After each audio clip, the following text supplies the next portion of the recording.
And the reality is that we're actually getting to a point, there are multiple terms for the ways that younger people sign up for things and don't show up, or tell their friends they're going to get together and then don't show up. In fact, in an article in Psychology Today, it talks about 3 terms: ghosting, submarining, and orbiting, as behaviors that people will engage with in friendships, relationships, professional contexts, volunteer contexts.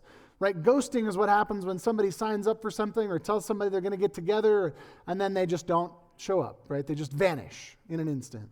Submarining, you can kind of probably imagine, is where, you see somebody for a little bit and then they're gone for like 6 months. And you're like, what happened? We were talking, we were friends, we were going out to lunch all the time, and then, all of a sudden you just dropped off the face of the earth. What happened, right? Submarining, people drop off. Or orbiting, where people are close enough to kind of stay close enough to be seen, but not really ever fully committing, right? It'd be like somebody who says, yeah, I'm following you, Jesus, but like not from up front. I'm going to sit in the far back and like, you'll see me, I'll be there, but I don't actually want to get my hands dirty, right? So we've got terms now for the ways that people don't fully commit to things.